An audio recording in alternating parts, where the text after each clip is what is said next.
Kaleidoskop News 2021. Tragedi KRI Nanggala di perairan Bali, tabah sampai akhir. Dilansir dari liputan6.com, salah satu peristiwa duka di tahun 2021 adalah tenggelamnya kapal selam KRI Nanggala 402. KRI Nanggala hilang kontak pada Rabu, tanggal 21 April tahun 2021 saat melakukan latihan penembakan torpedo di Laut Bali bersama 53 awaknya. KRI Nanggala kemudian dinyatakan tenggelam pada Sabtu, tanggal 24 April tahun 2021 oleh TNI Angkatan Laut setelah ditemukannya puing-puing yang diduga berasal dari kapal selam tersebut. KRI Nanggala berada di bawah kendali Satuan Kapal Selam Komando Armada RI Kawasan Timur. Kapal ini termasuk dalam armada pemukul TNI Angkatan Laut dan merupakan kapal kedua yang menyandang nama Nanggala dalam jajaran TNI Angkatan Laut. Nama Nanggala berasal dari nama senjata tombak kuat milik tokoh pewayangan Prabu Baladewa. Senjata tersebut digambarkan di lencana KRI Nanggala. Kapal selam ini juga dikenal sebagai Nanggala II untuk membedakannya dengan KRI Nanggala S02, sebuah kapal selam lain yang usianya lebih tua. 40 tahun menjaga perairan Nusantara dalam senyap dan memegang moto tabah sampai akhir. Nanggala mengakhiri perjalanannya di perairan Bali untuk selamanya. Selamat jalan pahlawan, baktimu kami kenang selalu. Berikut kronologi tenggelamnya salah satu kapal selam kebanggaan armada TNI Angkatan Laut sebagaimana ditulis liputan6.com. 1. Hilang kontak. KRI Nanggala 402 hilang kontak pada Rabu, tanggal 21 April tahun 2021 saat melakukan latihan penembakan torpedo di Laut Bali bersama 53 awaknya. KRI Nanggala kemudian dinyatakan tenggelam pada Sabtu, tanggal 24 April tahun 2021 oleh TNI Angkatan Laut setelah ditemukannya puing-puing yang diduga berasal dari kapal selam tersebut. Pada tanggal 21 April tahun 2021, Panglima Tentara Nasional Indonesia Marsikal Hadi Cahyanto mengumumkan bahwa KRI Nanggala 402 telah gagal melaporkan statusnya setelah melakukan latihan penembakan torpedo di Laut Bali, sekitar 95 km, 51 mil laut, di utara Pulau Bali. TNI Angkatan Laut menyatakan bahwa KRI Nanggala meminta persetujuan pada pukul 3 waktu Indonesia Barat untuk menyelam dan menembakkan torpedo SUT. Pada pukul 4 waktu Indonesia Barat, KRI Nanggala memasuki tahap penggenangan tabung torpedo. Komunikasi terakhir dilakukan pukul 4.25 waktu Indonesia Barat ketika Komandan Gugus Tugas Latihan memberikan persetujuan bagi Nanggala untuk menembakkan torpedo nomor 8. Cahyanto mengatakan bahwa mereka hilang kontak dengan kapal selam tersebut pada pukul 4.30 waktu Indonesia Barat. TNI Angkatan Laut kemudian mengirimkan panggilan bahaya, distress call, ke International Submarine Escape and Rescue Liaison Office sekitar pukul 9.37 WITA untuk melaporkan adanya kapal yang hilang dan memiliki kemungkinan tenggelam. TNI Angkatan Laut juga menjelaskan kemungkinan KRI Nanggala mengalami mati listrik sebelum tenggelam ke kedalaman 600 hingga 700 meter. Saat dilaporkan hilang, KRI Nanggala membawa 53 orang yang terdiri dari 49 awak, 1 komandan, dan 3 spesialis senjata. Kolonel Heri Setiawan merupakan awak yang memiliki pangkat tertinggi. Kapal ini juga diawaki oleh Letkol Heri Oktavian sebagai komandan kapal selam. Pada tanggal 22 April, Laksamana Pertama Julius Wijoyono mengatakan bahwa cadangan oksigen di Nanggala masih cukup bagi 53 orang hingga Sabtu, tanggal 24 April pukul 3 WITA. 2. Upaya pencarian.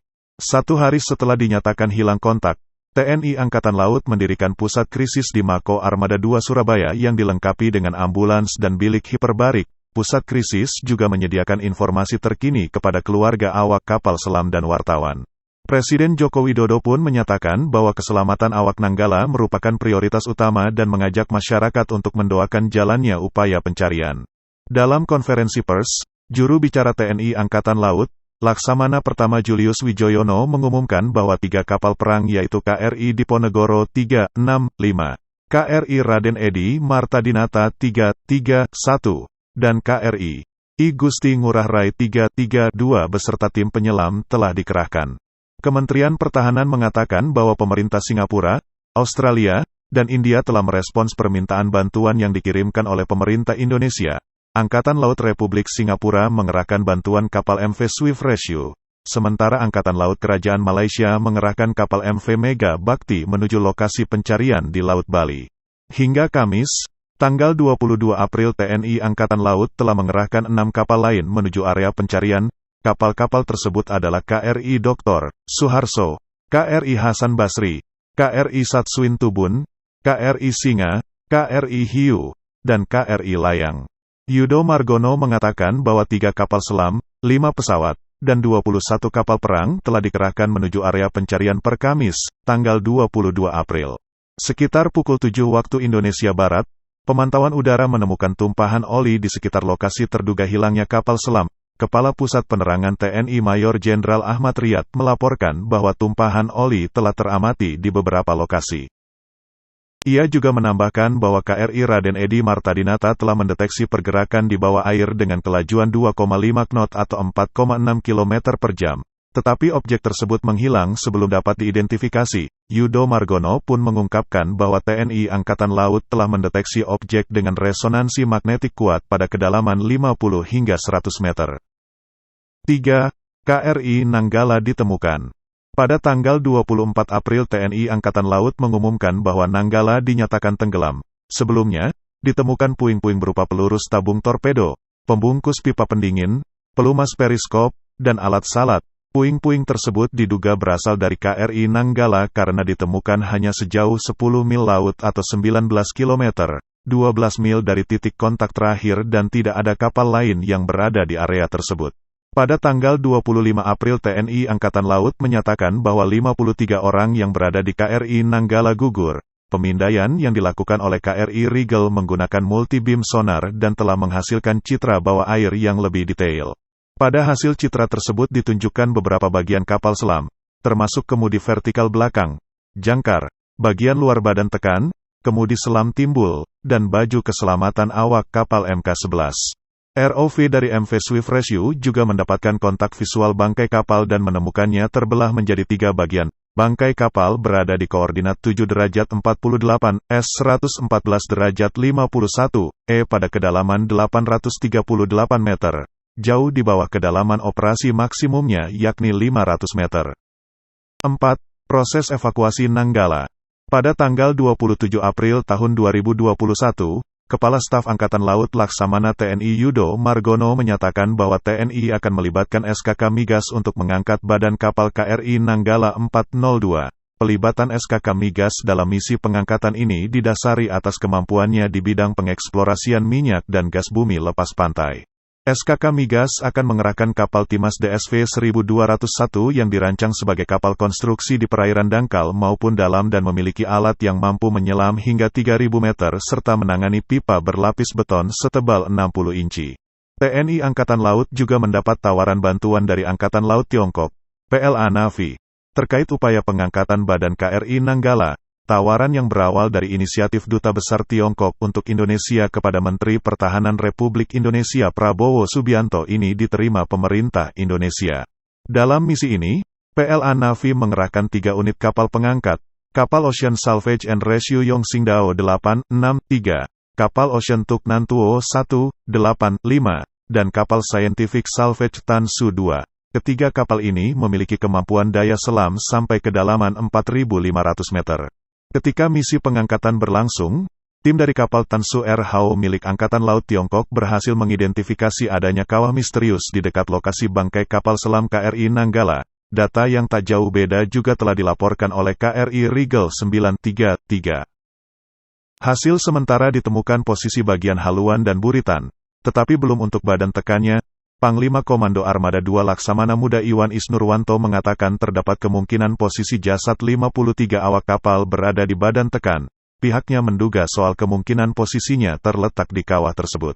Hingga tanggal 18 Mei tim pengangkatan KRI Nanggala berhasil mengangkat 2 sekoci yang masing-masing memiliki massa 700 kg, 1.500 pon. Meskipun demikian, tim tersebut masih belum juga menemukan bagian badan tekan. Mereka juga tidak dapat mengangkat bagian anjungan karena bermassa 20 ton, 20.000 kg, 44.000 pon, sehingga menyebabkan tali pengangkat rusak.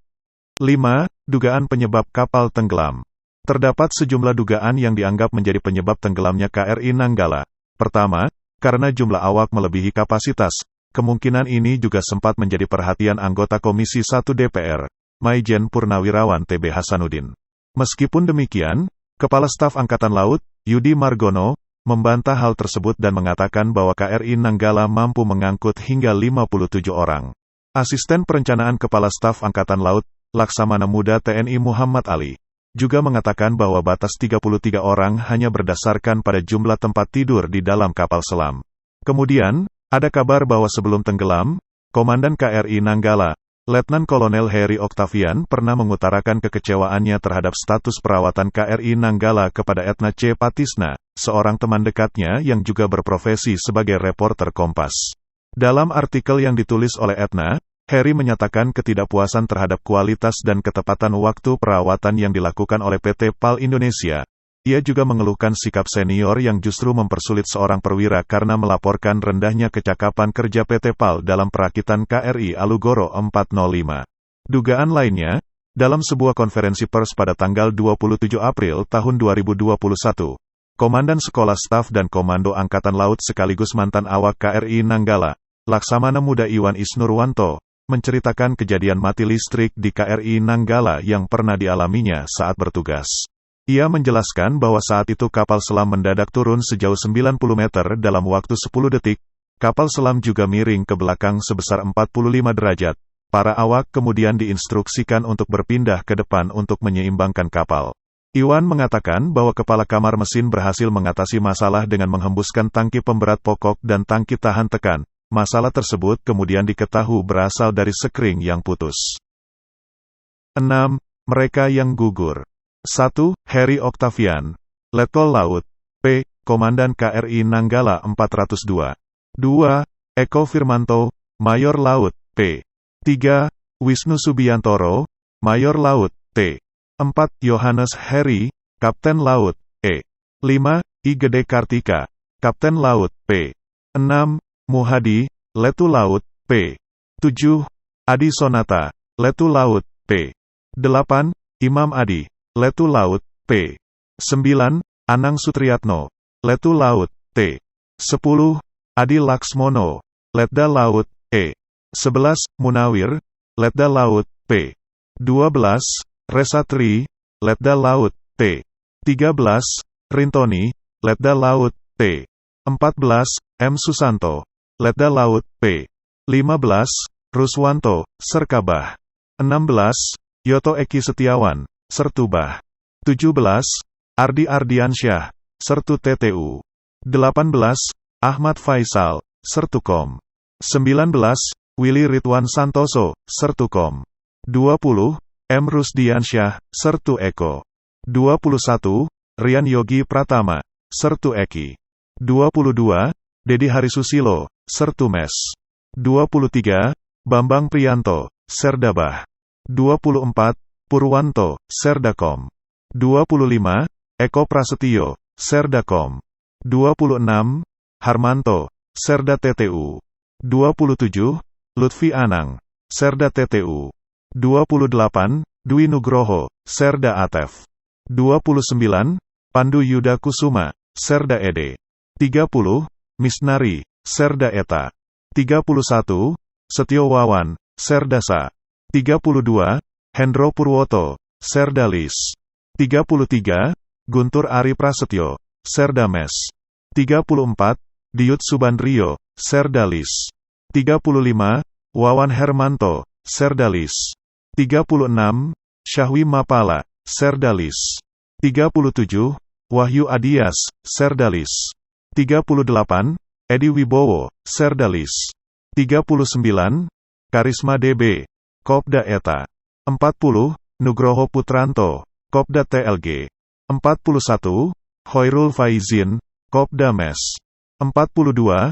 Mariono, Kopda TRB. 43. Roni Effendi, KLK ETA. 44.